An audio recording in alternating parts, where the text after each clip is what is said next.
I want to go back to our conversation on worst to first teams every single year in the NFL and chew on where Washington ranks among the 8 last place teams from a year ago that have a chance to go worst to first.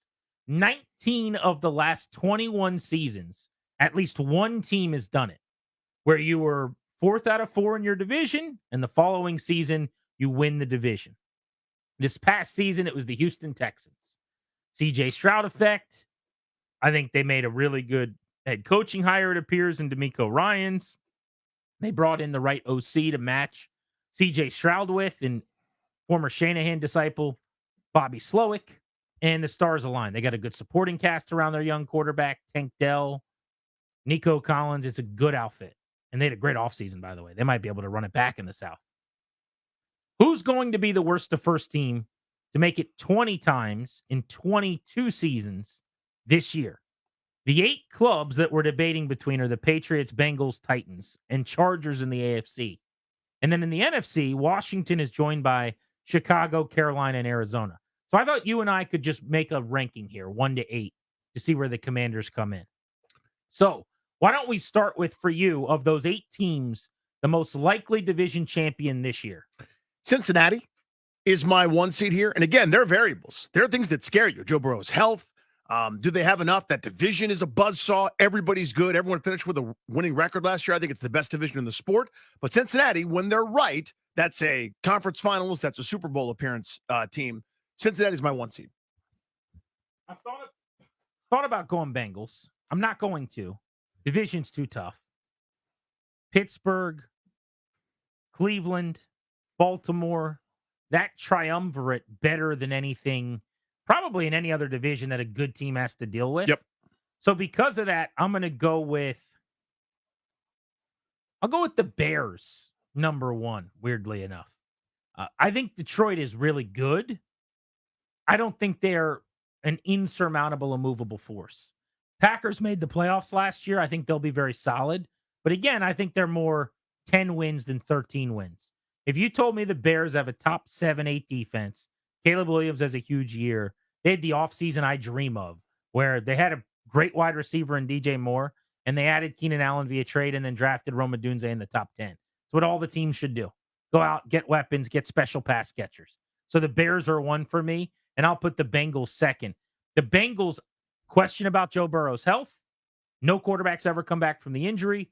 Question about the division. That's all I got to put them behind Chicago. But as you said, we've seen the ceiling. They've been in the Super Bowl 2 years in the AFC Championship game. So I get the argument for them. So we just kind of our 1 and 2s flip-flop there. Chicago, to me, I think Green Bay's too good, especially the way they play down the stretch. Detroit is kind of now established and bona fide. I think they're still ascending, by the way. So I like what Chicago's done. I think this should be, as you said, the requirement. This should be the boilerplate. If you have a young quarterback, you do this. You build the nest for a couple of years, acquiring future draft picks that you use. Nothing but weapons, improved offensive line. I think that's a good spot. So Chicago's my number 2 team. About 90% of the time, the last 20 plus years in the NFL, a last place team wins the division the following year. We're looking at last year's 8 teams that finished in last place to see where the Commanders rank in terms of likeliness to go worst to first. So we've got 2 teams working our way through these ranking of 8 that we put together. Who's 3rd? So you're not going to like this one, I don't think. I got the Tennessee Titans 3rd. We did this.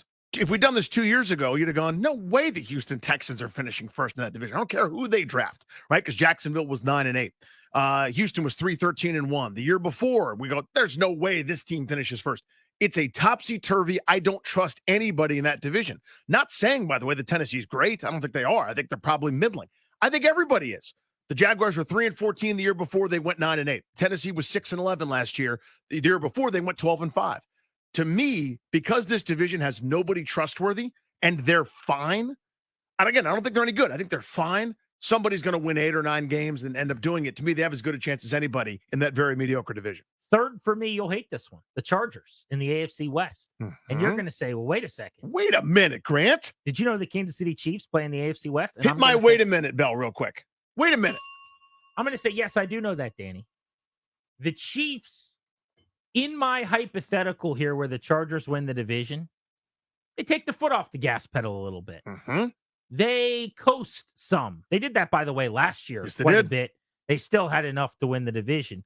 But Jim Harbaugh wasn't coaching the Chargers. They hadn't added the balance of being a run first team, helping out Justin Herbert. I don't think it's going to happen overnight that they're really good. I think it's going to be probably year 2 where Harbaugh's got the Chargers as an outstanding team, but he does it everywhere he goes. Mhm. Now, the sustainability, not wearing out his welcome, those are the challenges because he is the human hurricane. You just get tired of dealing with the guy and some of his oddities, but everywhere he goes, they win pretty quickly.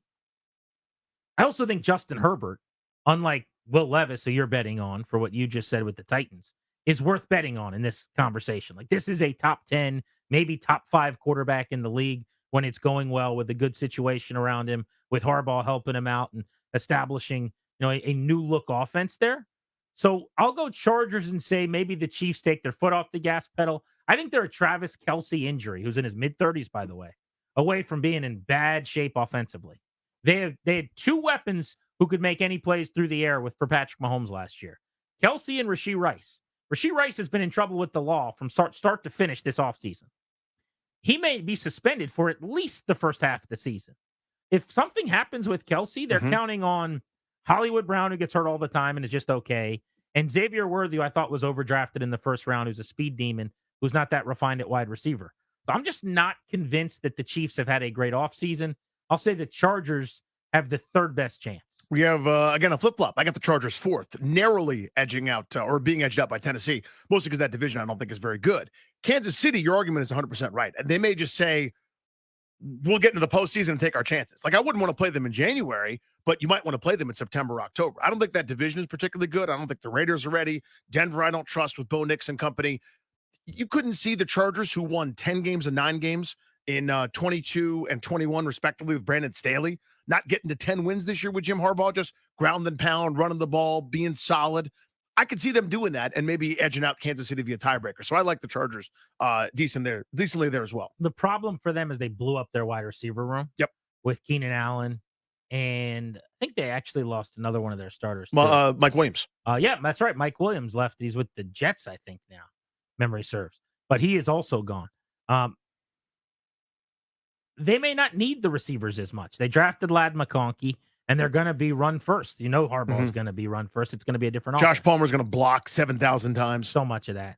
I'm debating between the Titans and the Commanders here. I'm going to go Titans because of the division. You made the argument already. I don't need to go back through a lot of it. I don't trust them as much as you do. First, I don't think they're nearly as good. No. As maybe certainly the teams that we've already named. I think they just have more upside. Any endorsement of the Titans to go worst to first is you think the Texans are not going to have the year they're supposed to. Maybe Stroud gets hurt, or maybe they just completely regress and have some kind of sophomore slump or something like that. Other than that, in the division, Jacksonville, I think they're better than Tennessee, but you could convince me they're just okay.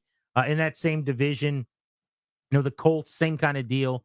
I think Anthony Richardson could have a big second year. I think they're pretty good, but you could convince me they're like 8 wins good. And it could be 4 teams with an 8 to 10 wins, and the Titans somehow win the division in week 18 on a tiebreaker. So that would be my argument there for team number 4, which brings me to team number 5 and the Commanders, believe it or not.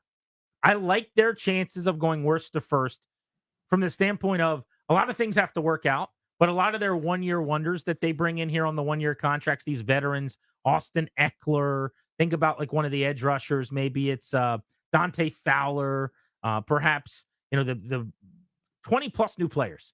5 or 6 of them play really well. Their draft class, which got very highly reviewed by everybody. Let's say Ben Sinnott has a big first season. Let's say Brendan Coleman is a decent tackle and supplants Cornelius Lucas early. Maybe Johnny Newton plays and is actually really, really good, and their defensive line, because of that 3 deep at tackle, ends up being impactful. And the Eagles and Cowboys, who I think both regressed some this offseason, step backwards a little bit.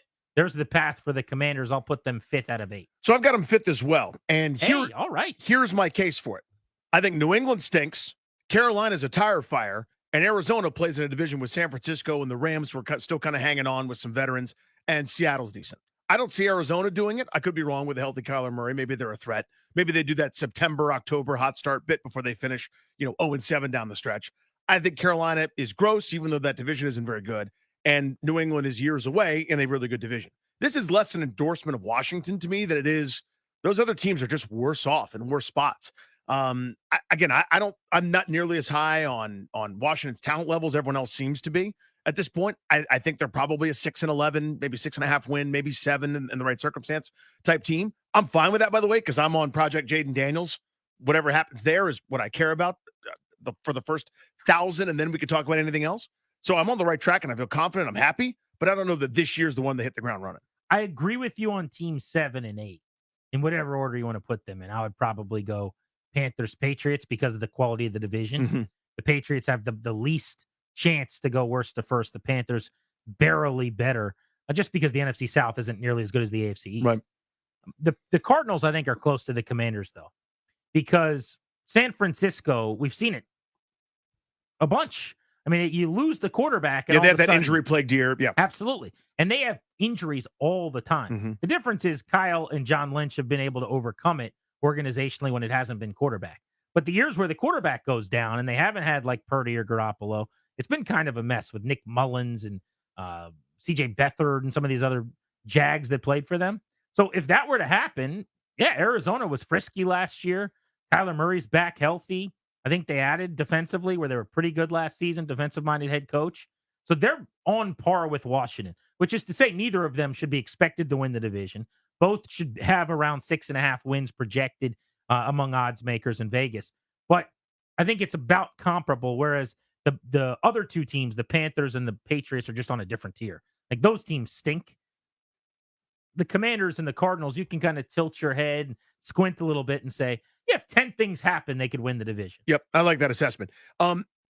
Yeah, but to me, it's also it's two contexts, right? It's number one, what did the team do? How much better are they? Arizona, we have no idea how good they are because they didn't have Kyler Murray pretty much at all last year, right? So he comes back, he's worth something. He maybe not. You're not winning the championship with him. You're not going to get home field advantage throughout the playoffs with him, but you're better than you were last year, right? With him making a few plays and kind of masking some of their deficiencies, maybe. So they're going to be better than they were. I just think that division is pretty decent. Again, the Rams aren't world beaters, but it's still a Matt Stafford, Puka Nacua, Cooper Kupp, Kyron Williams production, which is not the easiest thing to roll through. And Seattle's perpetually in that 8-9 win mix. 8 last place teams 1 year ago. There you go. Our rankings on their likeliness to go worst to first this year.